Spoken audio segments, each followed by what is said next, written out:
Allah veut que tu remplaces. C'est comme cela. Tu remplaces, Allah te donne encore plus. C'est comme ça que tu remplaces. Tu échanges le mal par le bon, la mauvaise vie par la bonne vie. Celui qui a les capacités de faire un interdit et il délaisse cet interdit lillahi azza wa jal, eh bien Allah subhanahu wa ta'ala lui accordera meilleur à titre de récompense ici-bas avant l'au-delà.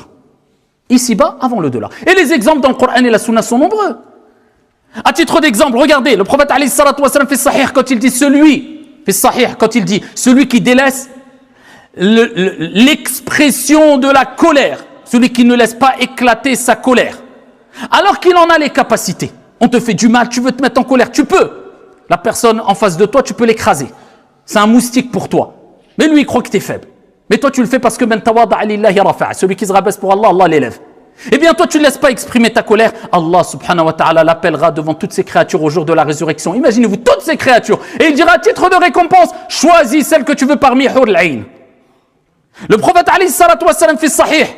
Il nous dit, celui qui délaisse la polémique, al-jadal, même s'il a raison.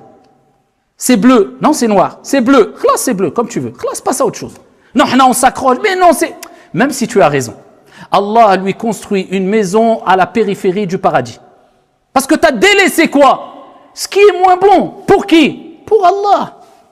Et il dit dans le même hadith, celui qui délaisse le mensonge, même pour faire rire, même pour plaisanter, mais il délaisse, il n'aime pas le mensonge. Allah lui construira une maison au milieu du paradis. Et celui qui améliore son comportement, et le comportement, il ne se lie pas à travers tes paroles, mais avant tout à travers tes faits et gestes et les traits de ton visage. Ça ne trompe pas, ça ne ment pas. Eh bien, celui qui améliore son comportement, tu laisses le mauvais comportement, tu le remplaces, tu fais un effort, c'est dur, mais c'est avec les efforts. On n'a rien sans rien. Eh bien, Allah lui construit une maison en haut du paradis. Et pareil, celui qui va délaisser le mensonge, mais aussi la tromperie, dans al-bay' wa shira, dans le commerce. Ah, mais je vais cacher le défaut, mais je vais mal vendre ma marchandise, ou je vais retarder la vente. Mais c'est pas grave. Le principal,